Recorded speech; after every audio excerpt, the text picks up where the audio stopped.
After describing briefly the move with the division and brigade to the north, says we were then ordered forward to engage the enemy on the left of Major General Walker's division, who were hotly engaged by the enemy in heavy force.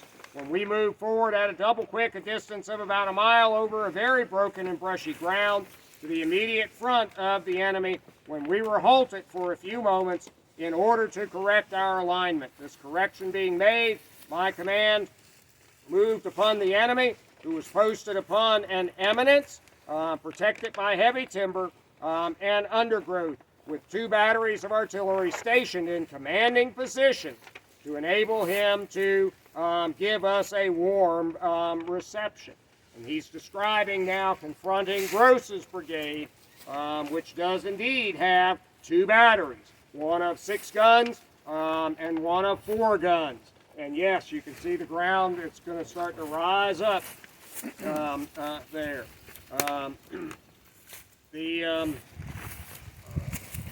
I had not advanced far when the enemy opened upon me with artillery and small arms, a heavy fire. My men maintained perfect order and moved steadily to the front to a position not exceeding 200 yards from the enemy when I received an order to halt. When I gave the order to open fire, which order was promptly executed with, as I suppose, considerable effect upon the enemy as he commenced giving way in my front. The fire of the enemy at this time was very severe, causing the regiment on my right, the 16th Tennessee, Colonel Donnell, to retire some distance to the rear to a position not so much exposed. And a few moments after the 16th retired, and a few minutes after the 16th retired, the regiment on my left, the 51st and 52nd Tennessee, Lieutenant Colonel Hall, retired to the rear, leaving both of my flanks exposed.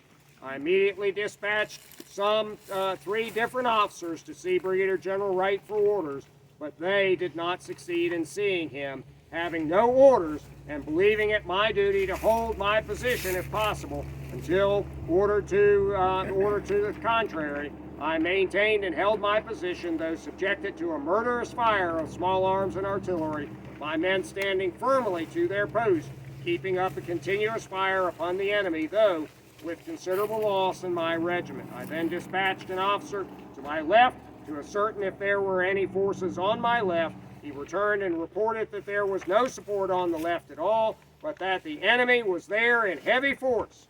There was a force of ours some distance on my right, hotly engaged with the enemy, and seeing no immediate danger from my left, I thought it best to hold my position as long as possible in order to keep the enemy from turning the left flank of our forces, then engaging them on my right, which I succeeded in doing. I held my position for about 2 hours when it was reported to me that the enemy in heavy force was moving on my left flank and had opened fire on me from the left. I then gave the order to retire by the right of companies to the rear, which order was executed slowly and in perfect order to a position about 150 yards to the rear upon an eminence, that I might better observe the movements of the enemy and keep him from turning my left flank. In which position I was joined by the 16th Tennessee, who moved forward and formed upon my left. In this position I remained a short time when I observed the forces on my right were being hotly pressed by the enemy, and still having no orders, I moved by the right flank to their assistance, but just before I reached them, I received orders from General Wright through one of his staff officers to move to the rear about a mile and join the balance of the brigade. Is this marker is the farthest, most advanced, the center, about where they were? Well, it's probably about the center of the regiment, but I suspect they probably actually advanced a little bit further to the north. But it is hard to judge. So these markers are just kind of ballpark where each regiment was. Yeah, I wouldn't. It's more than ballpark, but you know, they're not always at the furthest point of advance. They're certainly on the line of advance, and certainly with Wright's brigade, This is the 2nd Regiment to the left in the brigade. 16th Tennessee was over there. How much distance did we walk between the 16th Tennessee and the 8th Tennessee? Quite a ways. There's a big space between those two regiments. And that's 250, 300 men. If that. Wright's brigade is about 1,115, I think, on the last page there, and it's going to suffer 415 casualties. Something like that. Yeah. So, and it's going to take a pounding. Yeah, and there, yes, there are a couple, the 51st and 52nd Tennessee are both very small and consolidated together, and you've got Murray's battalion that's added to the 38th Tennessee, but 1,100 men divided by 5, that's just a little over 200 men per regiment on average. Now, they're not all equal strength. A couple of them are a little larger than the others, but you're right. Thinking that stretch out of 200 men. This brigade, well, there are big intervals between the regiments here, and in fact, in the 28th Tennessee, Colonel Stanton talks about how the interval, the space between the regiments becomes 28? 28th Tennessee. Yeah, in the 28th Tennessee, he talks about how the interval became greater. So I think it's him. Were they still been lined up shoulder to shoulder? Well, it would have been in 2 ranks Yeah. with the assuring touch of elbows, yes. And they're all west of this wet weather drainage that we just crossed over? Or are is there some regiments that would have fit The on? 16th Tennessee, where we stopped last, is the Wright Regiment of right, Wright's Brigade. Actually, maybe, So Wright's still stretching that way. yeah, Yeah. yeah. And what's interesting, he tells us what he's doing here in his report. He's here for a while. There's fighting behind him, basically. He says those troops of our force engaged, but he doesn't say the rest of the brigade. He's probably talking about some of Stewart's people. And then from here, he falls back and actually faces that direction for a time, faces west. He falls back into the woods where he's joined by the 16th. So there's room enough to maneuver out here, and each regiment is acting semi-independent. And it's not the 28th Tennessee, it's the Lieutenant Colonel Hall in the 51st, 52nd Tennessee. He says, let's see, I found on examination that the 16th Tennessee was formed on the extreme right of the brigade, and the 38th Tennessee was formed on the extreme left of the brigade, thus placing me in the center.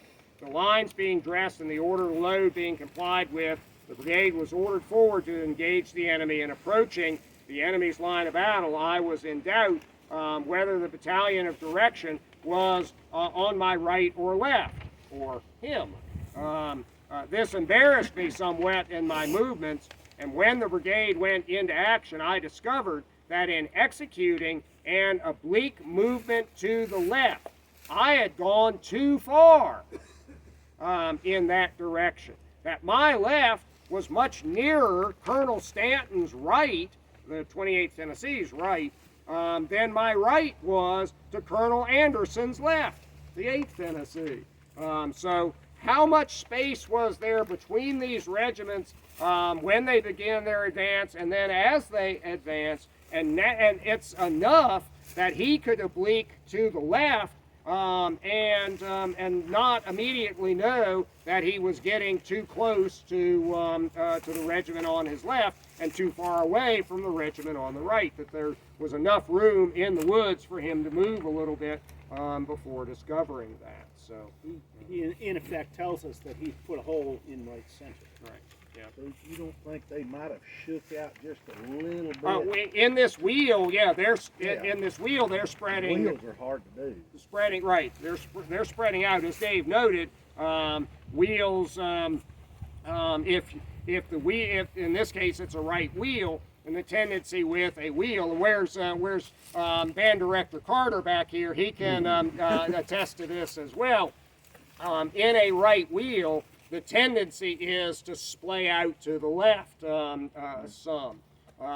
You know, anybody who has done a lot of living history, you know, and have participated in any wheels, you know, what are you always being told to do? If you're wheeling to the right, you got to also press to the right to keep from kind of that centrifugal force of spreading you out to the left. You know, the Yeah, guys you on want to the- maintain the assuring touch of elbows, and in making that wheel, it's easy for that left to. And those of us who have reenacted have also experienced the snake line that Yeah, forms as you because wheel.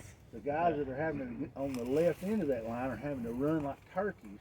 The ones on the right side are just Marking time. time. You know, it's basically marking time. The natural assumption for raw units for new recruits when they wheel is the inner arm moves too fast, and then the guys in the center start to speed up to catch up. The guys in behind lag, so they move forward, and yes, the whole tendency pushes outward.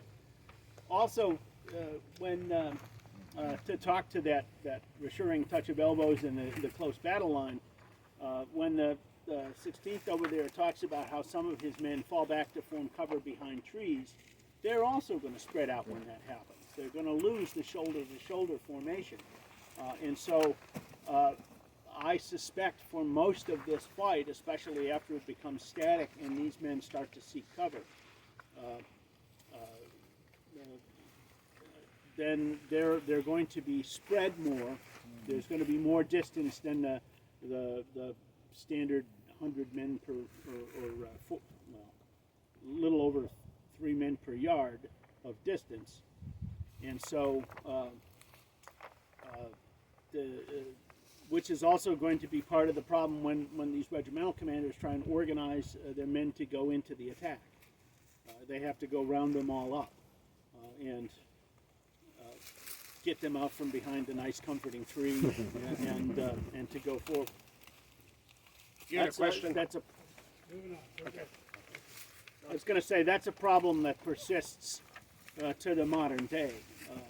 One of the things that bedeviled American troops in Normandy in 1944, when we had all of these green divisions, the German tactical comments would note how quickly an American battalion that was moving forward through the hedgerows would go to ground, would seek cover in the face of even minor opposition, and then it would take, that pressure would cease all day. It would take all day essentially to reorganize the battalion, get the companies moving again. These Tennesseans aren't green, they're not raw troops, but they're going to experience some of that same pressure when you go from a compact battle line that can be controlled, directed by its officers, to a dispersed line seeking cover. It's much harder to get men moving again. Dave, how far, they're facing Grosses Brigade at this point? How far, say that direction, right? How far away are they at this I point? think we're going to find that out Okay. next, right? Yeah. So We're going to go there. Okay. Well, you're crossing the line